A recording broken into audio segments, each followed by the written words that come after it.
سے اس کو حفاظت کرنے والے فرشتے وہاں پہ بیٹھے ہوئے ہیں. تو دنیا کا کیا ہے؟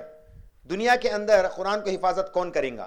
یاد رکھیے قرآن کسی کی حفاظت سے نہیں رہتی، قرآن تو اللہ کی حفاظت سے رہتی ہے. اور اللہ تعالیٰ فرماتے ہیں سورہ الحجر سورہ نمبر 15 کی آیت نمبر 9، انا نحن نزلنا الذکر، بے شک ہم نے اس ذکر کو نازل کیا. قرآن کو فرماتے اللہ سبحانہ وتعالیٰ بے شک ہم نے اس ذکر کو نازل کیا، وَإِنَّا لَهُ لَحَافِظُونَ، اور ہم ہی اس ذکر کو حفاظت کریں گے. اللہ فرماتے ہیں ہم ہی اس کی حفاظت کریں گے، کوئی دوجا اس کی حفاظت کرنے والا نہیں ہے. یہ تو صرف اللہ ہے جو اس قرآن کی حفاظت کرتا ہے. اسی لیے تاریخ لکھنے والوں نے ہسٹورینز کہتے ہیں قرآن کو جو ہے حفاظت آج تک، اگرچہ 1450 سال کی بھی بات ہم لیتے ہیں، تو قرآن کو آج تک کسی انسان کے ذریعے سے حفاظت نہیں کیا گیا، اور نہ ہی اگرچہ اس کے اندر انسانوں کی کوئی اونچ نیچ ہو جاتی تو قرآن واقعی بدلتا ہوتا. لیکن ہسٹورینز لکھتے ہیں، یہ لکھتے ہیں کہ قرآن میں کوئی تبدیلی نہیں آئی جہاں تک ان کی ریسرچ ہے. پرانا کتاب جو اٹھائیں گے آپ کئی سالوں کا، ابھی کبھی کبھی ہم سوشل میڈیا پہ دیکھتے 500 سال پرانی کتاب، 1000 سال پرانی کتاب ہم اٹھاتے تھے. وہ کتاب اٹھا کے دیکھو اور آج کی کتاب جو آج نئے نویلا پرنٹ ہوتی ہے پرنٹنگ پریس سے، دونوں کو بازو کر کے رکھیں گے تو ایک لفظ کے اندر بھی کوئی اونچ نیچ نہیں ہے.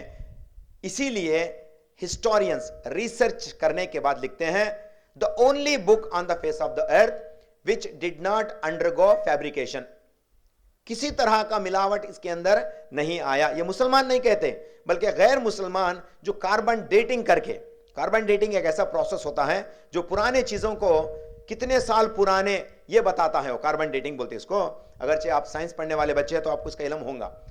تو کاربن ڈیٹنگ کے ذریعے سے یہ پتہ لگایا گیا کہ سب سے پرانی کتاب، تو وہ کتاب کے اندر جو لفظ جو الفاظ جس طرح سے لکھا گیا ٹھیک اسی طرح سے آج کی اس قرآن کو اندر بھی وہی ہے.